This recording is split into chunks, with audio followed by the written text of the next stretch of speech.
So thank you everyone this morning for coming here and listening to me.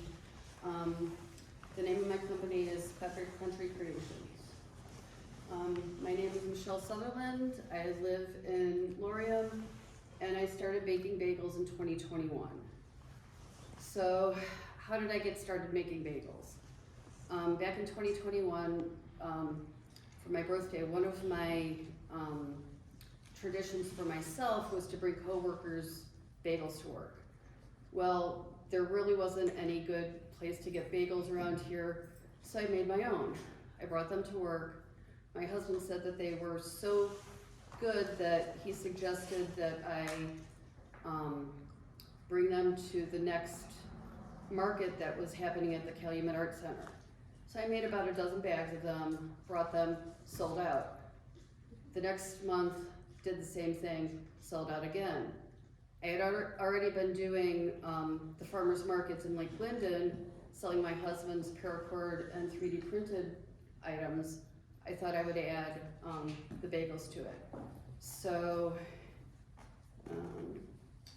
in 2021, I did the Lake Linden and Hancock Tory markets, brought the bagels, they were a big hit. So this past summer, my bagels could be found at 8 of the 10 local farmers markets.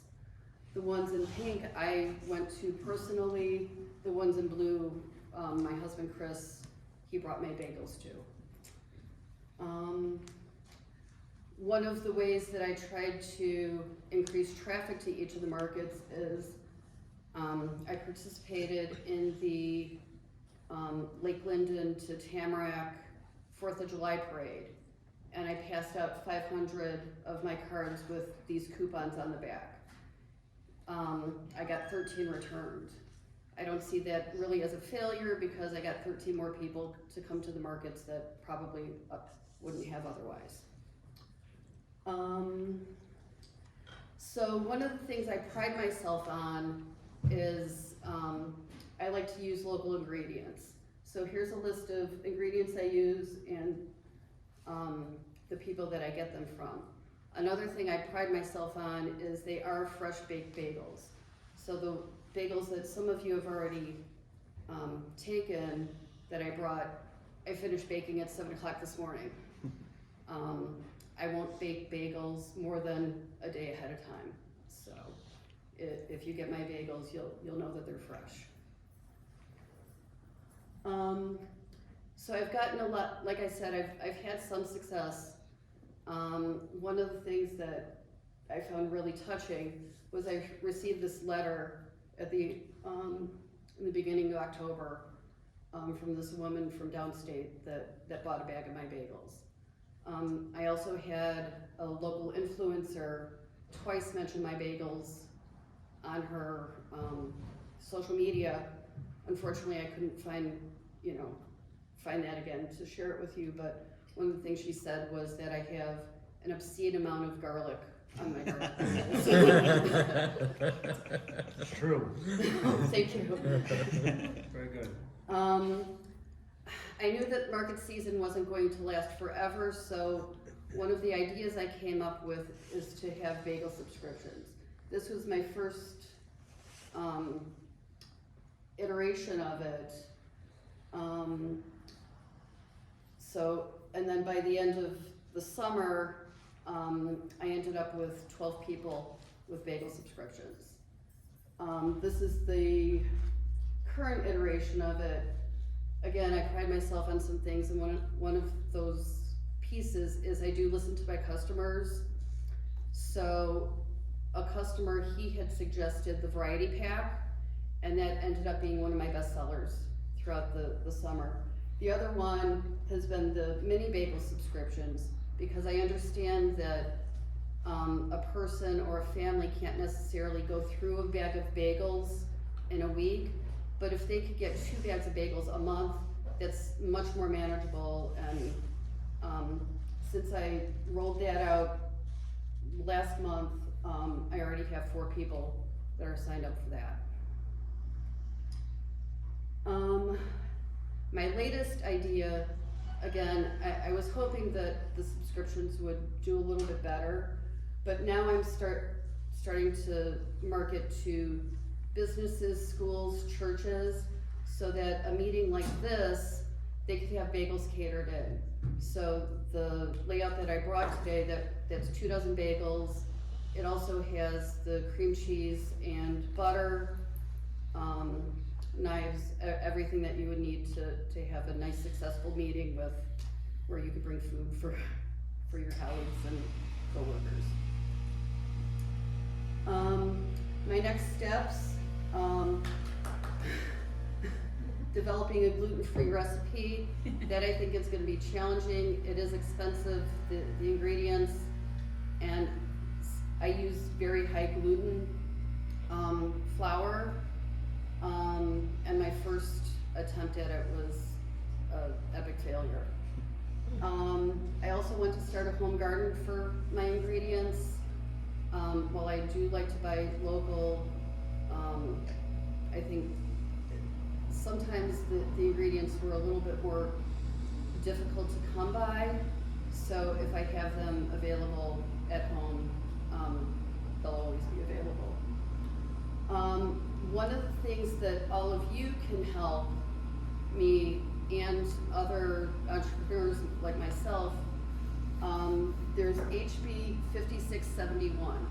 And what that is it changes the cottage law in Michigan. So right now, a cottage law business owner, they could only make $25,000 per year. That will be bumped up to $40,000. In addition, I'd be able to sell online.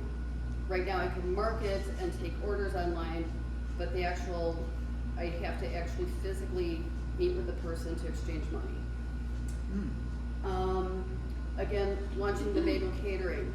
So if you could bring the information that I passed out back to your offices and whatnot, and get in touch with whoever does the ordering for meeting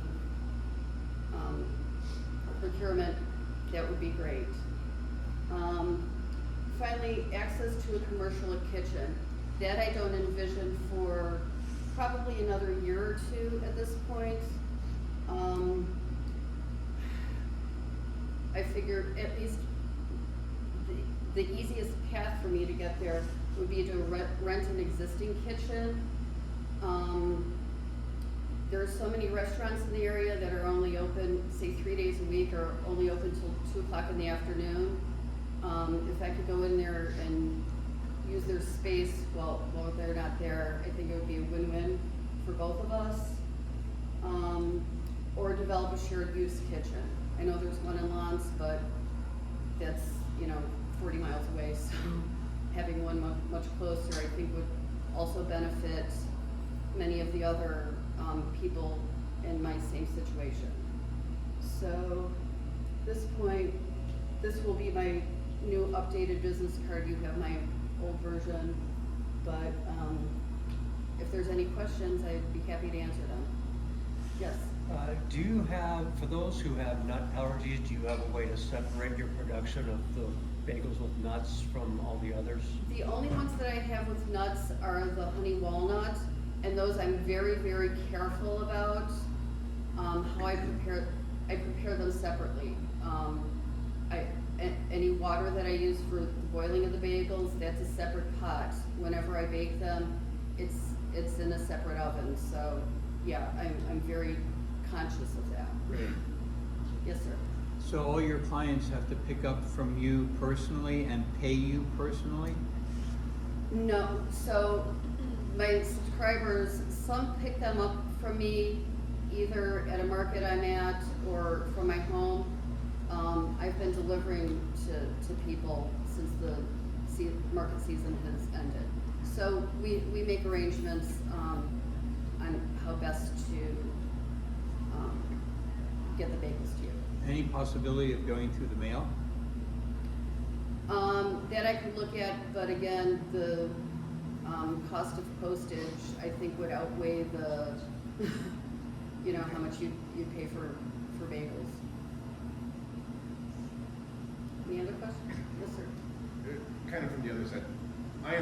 free, I actually do a lot of gluten-free cooking, and I'd like to talk, I'll impart any knowledge I have. Oh, they that would be want. wonderful, yeah, yeah, great, thank you.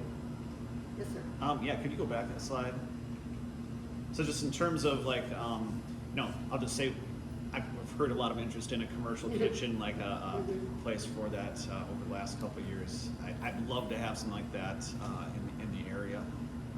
But getting back to this HB 5671, I guess, how do we raise awareness for that? What would be if I wanted to go and do something for you or for people like you? It would be contact your state representative, so right now that would be Nick Room and,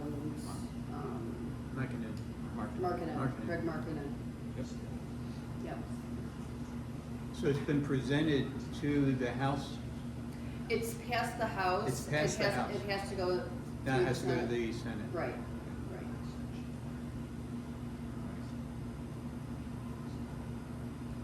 So we will- Anything else?